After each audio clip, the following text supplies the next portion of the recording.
Hello friends, NEET ഫിസിക്സിൻ്റെ പ്രിപ്പറേഷനുമായി ബന്ധപ്പെട്ട് നമ്മൾ ശ്രദ്ധിക്കേണ്ട കാര്യങ്ങൾ എന്തൊക്കെയാണ്, പ്രധാനപ്പെട്ട കാര്യങ്ങൾ എന്തൊക്കെയാണ് എന്നാണ് നമ്മൾ ഇന്ന് ഡിസ്കസ് ചെയ്യുന്നത്.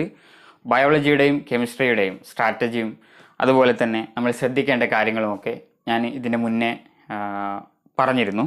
അപ്പോൾ ഇന്ന് നമുക്ക് ഫിസിക്സിൻ്റെ കേസ് നോക്കാം. ഫിസിക്സ് നമുക്കറിയാം, ടോപ്പ് റാങ്കേഴ്സിൻ്റെ ഒക്കെ റാങ്ക് ഡിസൈഡിങ് ഫാക്ടർ ആയിട്ടുള്ള ഒരു സബ്ജക്റ്റ് എന്ന് പറയുന്നത് ഫിസിക്സാണ്. അതായത് ബയോളജിയിലും അതുപോലെ കെമിസ്ട്രിയിലുമൊക്കെ ബയോളജിയിൽ ഏകദേശം എല്ലാവരും 95% മേലെ മാർക്ക് വാങ്ങും. അതുപോലെ കെമിസ്ട്രിയിലും ഏകദേശം ആളുകളൊക്കെ നന്നായിട്ട് സ്കോർ ചെയ്യും.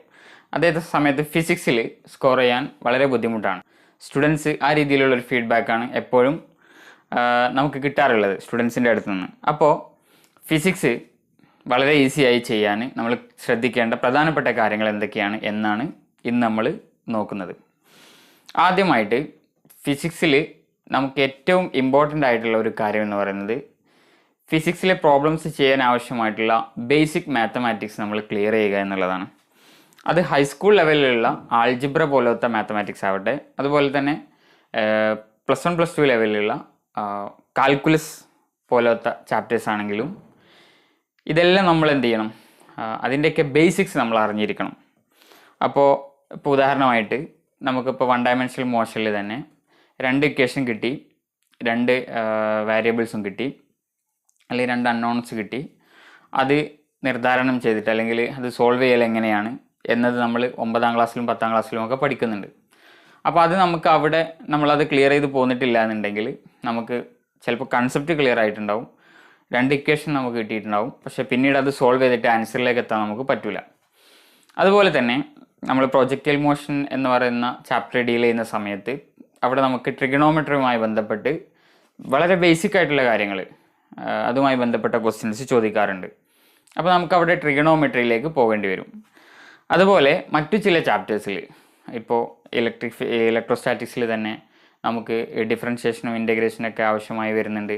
അതുപോലെ കൈനമാറ്റിക്സിൽ തന്നെ ഡിഫറൻഷിയേഷൻ്റെയും അതുപോലെ ഇൻ്റഗ്രേഷൻ്റെയും ഒക്കെ അപ്ലിക്കേഷൻ വരുന്നുണ്ട്. ഇങ്ങനെ അതുപോലെ ഇലക്ട്രോ കെമിസ്ട്രിയിലാണെങ്കിൽ ലോഗരിതം വരുന്നുണ്ട്. അതുപോലെ തന്നെ കെമിക്കൽ കൈനറ്റിക്സിൽ ഇതുപോലെ മാത്സിൻ്റെ ആവശ്യം വരുന്നുണ്ട്. അപ്പോൾ ഇങ്ങനെ ഡിഫറെൻറ്റ് ചാപ്റ്റേഴ്സിൽ ഫിസിക്കൽ കെമിസ്ട്രിയുടെയും ഫിസിക്സിൻ്റെയും ഒക്കെ ഡിഫറെൻറ്റ് ചാപ്റ്റേഴ്സിൽ നമുക്ക് ബേസിക് മാത്തമാറ്റിക്സിൻ്റെ ആവശ്യം വരും. അപ്പോൾ അതിന് നമ്മൾ ഒരുപാട് ഡീപ്പായിട്ട് മാത്സ് പഠിക്കൊന്നും വേണ്ട. അതേ സമയത്ത് 10ാം ക്ലാസ്സിലും അതുപോലെ തന്നെ ഹൈസ്കൂൾ ലെവലിലുള്ള നമ്മൾ ഇക്വേഷൻസും അതുപോലെ തന്നെ അടിസ്ഥാനപരമായ മാത്സ് ഉണ്ടാവുമല്ലോ, സർക്കിൾസുമായി ബന്ധപ്പെട്ടത്, അതുപോലെ മറ്റു ഷേപ്സുമായി ബന്ധപ്പെട്ടത്, ഇത്തരം അടിസ്ഥാനപരമായ മാത്തമാറ്റിക്സ് നമ്മൾ ക്ലിയർ ചെയ്ത് വെക്കണം. അതുപോലെ തന്നെ +1 +2 ലെവലിലുള്ള ബേസിക് ആയിട്ടുള്ള വളരെ ഇമ്പോർട്ടൻ്റ് ആയിട്ടുള്ള മാത്തമാറ്റിക്സും നമ്മൾ ക്ലിയർ ചെയ്യണം. എങ്കിൽ മാത്രമേ നമുക്ക് കോൺഫിഡൻ്റ് ആയിട്ട് പ്രോബ്ലംസ് ചെയ്യാൻ പറ്റുള്ളൂ. ഞാനിത് ആദ്യമേ പറയാൻ കാരണം ഏറ്റവും കൂടുതൽ ഡിഫറൻഷിയേറ്റിംഗ് ആയിട്ടുള്ള ഒരു ഫാക്ടറായിട്ട് വരുന്നത് പ്രോബ്ലം സോൾവിങ് സ്കില്ലാണ്. അപ്പോൾ അത് നമുക്ക് ഡെവലപ്പ് ചെയ്യണമെങ്കിൽ ആദ്യം നമ്മൾ മാത്സ് അതുമായി ബന്ധപ്പെട്ട മാത്സ് ക്ലിയർ ചെയ്യണം. അതാണ് ഫിസിക്സുമായി ബന്ധപ്പെട്ട ഒരു കാര്യം പറയാനുള്ളത്. രണ്ടാമത്തെ കാര്യം, ഞാൻ ഇന്നലെ പറഞ്ഞതുപോലെ കെമിസ്ട്രിയുടെ കേസിൽ പറഞ്ഞതുപോലെ തന്നെ ആ 5 സ്റ്റെപ്സ് നിങ്ങൾ ഈ ഫിസിക്സിൻ്റെ കേസിലും അത് ബാധകമാണ്. അതായത് കൺസെപ്റ്റ് ക്ലിയർ ചെയ്യുന്നു, അതുപോലെ തന്നെ തിയറി പഠിക്കുന്നു, പിന്നീട് നമ്മൾ ക്വസ്റ്റ്യൻസ് ചെയ്യുന്നു, അതുപോലെ എക്സാംസ് റിവിഷൻ നടത്തുന്നു, എക്സാംസ് ചെയ്യുന്നു. ഓക്കെ, ഇവിടെ കൺസെപ്റ്റ് ക്ലിയർ ചെയ്യുന്ന സമയത്ത് അതിൽ വളരെയധികം ഇമ്പോർട്ടൻ്റ് ആയിട്ടുള്ളത് ലെക്ചേഴ്സ് തന്നെയാണ്. അതായത് നല്ല ഒരു ടീച്ചറുടെ അടുത്ത് നിന്ന് നന്നായിട്ട് കൺസെപ്റ്റ് ക്ലിയർ ചെയ്യുക എന്നുള്ളതാണ് ഒരു മെത്തേഡ്. പിന്നീട് നിങ്ങൾക്ക് തിയറി പഠിക്കുന്ന സമയത്ത് NCERT ഫിസിക്സിന് അത്ര ഇമ്പോർട്ടൻസ് ഇല്ല. അതേസമയത്ത് സെക്കൻഡ് ഇയറിലെ പാർട്ട് 2 തിയററ്റിക്കൽ ചാപ്റ്റേഴ്സിൽ നിങ്ങൾക്ക് വേണമെങ്കിൽ NCERTയുടെ ടെക്സ്റ്റ് ബുക്ക് ഫോളോ ചെയ്യാവുന്നതാണ്. മറ്റു ചാപ്റ്റേഴ്സിന് നമ്മുടെ നോട്ടും അതുപോലെ തന്നെ നോട്ടിനെയാണ് നിങ്ങൾ കൂടുതൽ ഡിപ്പെൻഡ് ചെയ്യേണ്ടത്. ഇനി നിങ്ങളടുത്ത് മറ്റു വേറെ ഏതെങ്കിലും തിയറി ബുക്സ്, നിങ്ങൾക്ക് കംഫർട്ടായിട്ടുള്ള തിയറി ബുക്സ് ഉണ്ടെങ്കിൽ ഒരുപാട് ഇലാബറേറ്റ് ചെയ്ത് തിയറി പറയാത്ത പോയിൻ്റ് വൈസ് ആയിട്ട് പറയുന്ന തിയറി ആണെങ്കിൽ അത് നിങ്ങൾക്ക് ഡിപ്പെൻഡ് ചെയ്യാവുന്നതാണ്. ഇനി NCERTയിൽ തന്നെയുള്ള സമ്മറി പാർട്ട്, അവസാനം കൊടുത്തിട്ടുള്ള സമ്മറി പാർട്ട്, അതുപോലെ തന്നെ പോയിൻറ്റ്സ് ടു പോണ്ടർ എന്ന് പറഞ്ഞിട്ട് NCERTയിൽ കൊടുത്തിട്ടുള്ള ആ ഭാഗം അത് നിർബന്ധമായിട്ടും വായിക്കണം. അതുമായി ബന്ധപ്പെട്ട് മുന്നേ ക്വസ്റ്റ്യൻസ് ചോദിച്ചിട്ടുണ്ട്, അതുകൊണ്ട് വരാനുള്ളൊരു സാധ്യത അവിടെ ഉണ്ട്. അതുകൊണ്ട് നമ്മൾ അത് ക്ലിയർ ചെയ്ത് പോകണം. ഓക്കെ, NCERT ടെക്സ്റ്റ് ബുക്ക് പൂർണ്ണമായിട്ടും ഫിസിക്സിൻ്റെ എല്ലാ ടെക്സ്റ്റ് ബുക്കും വായിക്കണമെന്ന് നിർബന്ധമില്ല നീറ്റിനെ സംബന്ധിച്ചിടത്തോളം. ഓക്കെ, ഇനി അതുപോലെ തന്നെ നിങ്ങൾക്ക് ക്വസ്റ്റ്യൻ പ്രാക്ടീസ് അല്ലേ, ക്വസ്റ്റ്യൻ പ്രാക്ടീസ് ഫിസിക്സിൽ ഇനിയിപ്പോൾ ബയോളജിയിൽ നിങ്ങൾ എല്ലാ ദിവസവും ഡെയിലി MCQs ചെയ്യുന്നില്ല എന്ന് തന്നെ സങ്കല്പിക്കാം.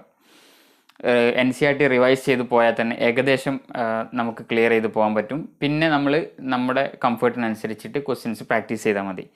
അതേസമയത്ത് ഫിസിക്സ് ആകുമ്പോൾ ഫിസിക്സിൽ ഡെയിലി നിങ്ങൾ ക്വസ്റ്റ്യൻസ് പ്രാക്ടീസ് ചെയ്യണം, അത് നിർബന്ധമാണ്, മസ്റ്റാണ്. അതായത് നമ്മൾ ഏത് ടോപ്പിക്കാണോ പഠിക്കുന്നത് അതുമായി ബന്ധപ്പെട്ട് ക്വസ്റ്റ്യൻസ് പ്രാക്ടീസ് ചെയ്യണം. അപ്പോൾ സാധാരണ ചോദിക്കാറുണ്ട് ഏത് ബുക്സാണ് നിങ്ങൾ സജസ്റ്റ് ചെയ്യുന്നത്, ഏതെങ്കിലും ബുക്ക് പറഞ്ഞു തരുമോ എന്നൊക്കെ ചോദിക്കാറുണ്ട്. ഞാൻ സജസ്റ്റ് ചെയ്യുന്ന ഒരു ബുക്ക് DC പാണ്ഡെയുടെ നീറ്റ് വെർഷൻ ഉണ്ട്. അതായത് അരിഹന്ത് പബ്ലിക്കേഷൻ ഇറക്കുന്ന DC പാണ്ഡെയുടെ നീറ്റിൻ്റെ വെർഷൻ ഉണ്ട്. അത് നിങ്ങൾക്ക് ഫോളോ ചെയ്യാം. അതിൽ ഞാൻ നേരത്തെ പറഞ്ഞതുപോലെ ടോപ്പിക് വൈസ് ക്വസ്റ്റ്യൻസും അതുപോലെ തന്നെ ലെവൽ വൈസ് ക്വസ്റ്റ്യൻസും ഉണ്ട്. ലെവൽ 1ഉം ലെവൽ 2 ഉണ്ട്, അതുപോലെ തന്നെ ടോപ്പിക് വൈസ് ക്വസ്റ്റ്യൻസും ഉണ്ട്. ഇത് മാർക്കറ്റിൽ അവൈലബിൾ ആയിട്ടുള്ള ഒരു പുസ്തകം മാത്രമാണ്. ഒരുപാട് പുസ്തകങ്ങൾ, ഇതുപോലത്തെ ഒരുപാട് പുസ്തകങ്ങളുണ്ട്. നിങ്ങളുടെ കയ്യിലുള്ള ഏത് ബുക്കാണെങ്കിലും ലെവൽ 1 ക്വസ്റ്റ്യൻ ചെയ്ത ശേഷം മാത്രം നിങ്ങൾ ലെവൽ 2 ക്വസ്റ്റ്യനിലേക്ക് പോവുക. അതുതന്നെ ലെവൽ 1 തന്നെ ഓരോ ടോപ്പിക്കും നമ്മൾ കവർ ചെയ്യുന്ന സമയത്ത് ആ ടോപ്പിക്കിലെ ക്വസ്റ്റ്യൻസ് ചെയ്ത് ക്ലിയർ ചെയ്ത് പോവാം. ഓക്കെ, അങ്ങനെയാണെങ്കിൽ നിങ്ങൾക്ക് നന്നായിട്ട് തന്നെ സയൻറ്റിഫിക് ആയിട്ട് തന്നെ നിങ്ങൾക്ക് പ്രിപ്പയർ ചെയ്യാൻ പറ്റും, വളരെ എഫക്റ്റീവായിട്ട് പ്രിപ്പയർ ചെയ്യാൻ പറ്റും. അതിൻ്റെ ശേഷം എക്സാംസ് കെമിസ്ട്രിയുടെ കേസിൽ പറഞ്ഞതുപോലെ തന്നെ നമ്മുടെ ഓൺലൈനായിട്ട് നമ്മുടെ വെബ്സൈറ്റിൽ വന്നിട്ട് നിങ്ങൾക്ക് എക്സാം എഴുതാവുന്നതാണ്. റിവിഷൻ ആണെങ്കിൽ നിങ്ങൾ ഉപയോഗിച്ച മെറ്റീരിയൽ തന്നെ ഏതൊക്കെ ക്വസ്റ്റ്യൻസ് ആണോ ചെയ്യുന്നത് ആ സമയത്ത് ക്വസ്റ്റ്യൻ ചെയ്യുന്ന സമയത്ത് അത് മാർക്ക് ചെയ്ത് വെച്ചിട്ട്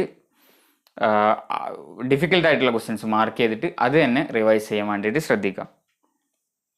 ഇനി ക്വസ്റ്റ്യൻ ചെയ്യുന്ന സമയത്ത് മാക്സിമം ക്വസ്റ്റ്യൻസ് സ്വന്തമായിട്ട് തന്നെ ചെയ്യാൻ വേണ്ടി ശ്രമിക്കുക. ആദ്യം ഒരു ട്രൈ ചെയ്തതിന് ശേഷം മാത്രമാണ് സൊല്യൂഷൻ പാർട്ടിലേക്ക് നോക്കേണ്ടത്. ഒരിക്കലും നമ്മൾ ഒരു ക്വസ്റ്റ്യൻ എടുത്തു, അത് വായിച്ചു, എന്നിട്ട് അതിൻ്റെ സൊല്യൂഷൻ നോക്കി അത് പഠിച്ചു, അങ്ങനെ പഠിച്ചു പോകരുത്.